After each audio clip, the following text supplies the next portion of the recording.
Riana Jacobs Venter from ARC. She will speak on the National Collection of Fungi. So she asks a question: growing in the dark, foe or friend? Now let's hear from her what she says. Riana? Thank you very much, Fula, and thank you very much to the NCF for this opportunity to share my passion about things that grows in the dark. A leading group of mycologists wrote a paper a year ago on the commercial uses of fungi in the world. And they listed up to 50 different uses, including the production of biofuel, a food source, environmental management, in which we've used the fungi to remediate contaminated soils, in agriculture, and of animal feed, to name but a few. But the most important role, or the most well-known role of fungi, are those of plant pathogens, where they affect forest crops like the pitch canker outbreak we had in the country. It impacts on banana production, tomato production, and many other vegetables and fruits, and of course, flowering plants and cereals. An important component of the infection of fungi on cereals are toxin production. And these toxins can actually stay throughout the entire production chain and end up in the food on our shelves.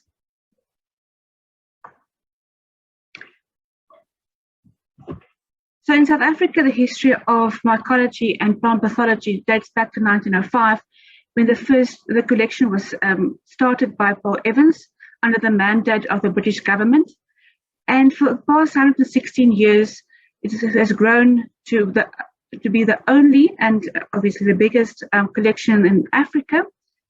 But there are two important role players that we need to acknowledge in this journey of 116 years. The first being Ethel Mary Deutsch. Mary was the first lady to obtain her PhD, although not on fungi, but on bacterial diseases. And she, in 1945, published the first document on all fungi associated with agricultural crops in the country. This was updated in 2000 by Professor Dr. Pedro Kraus, and publishing a book on the updated list of plant pathogenic fungi. But Pedro is also known for his huge contribution to our knowledge of fungal species occurring on fynbos, and he has described up to 100 species, now being the director of the biggest fungal collection in the world, the Westerdijk Fungal Biodiversity in the Netherlands.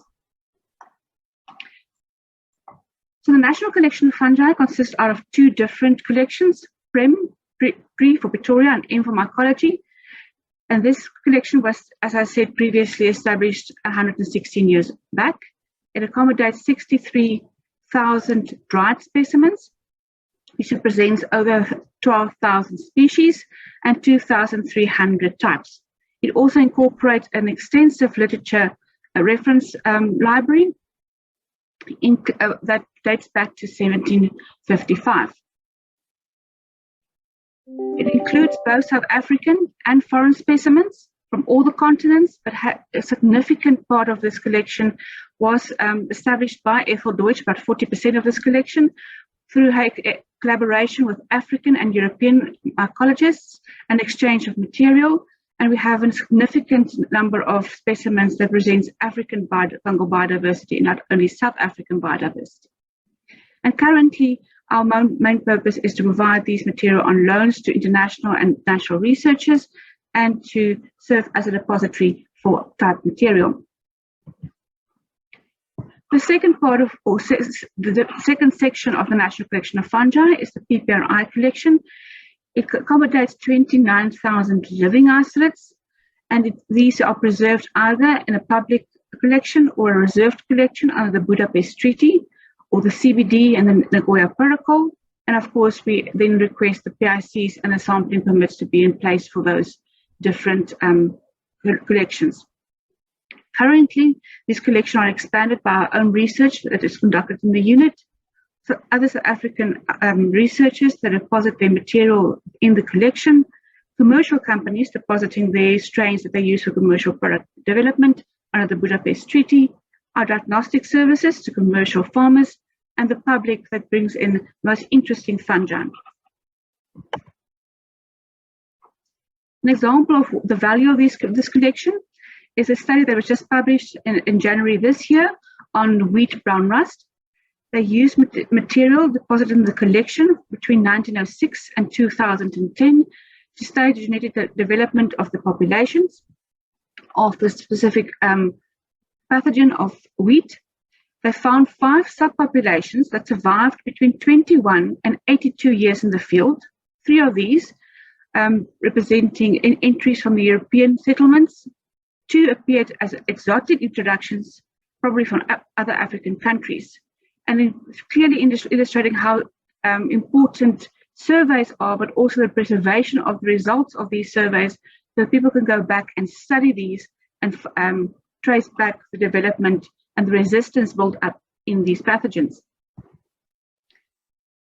Fungi are also used in agriculture in a beneficial way by production of biofertilizers, and these are mostly the mycorrhizal fungi, those that live in close association with their plant host, and you only see a very small part of this organism's life cycle by the mushrooms that are produced annually around the trees.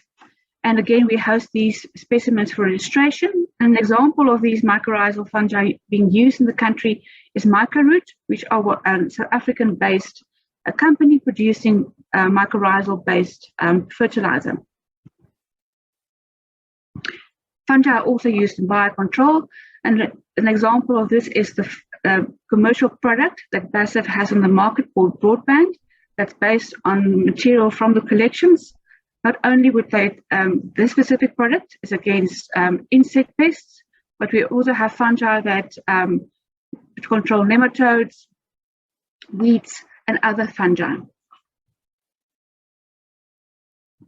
Then our diagnostic services, we are a DLARD registered laboratory, and then thus we certify material for import and export.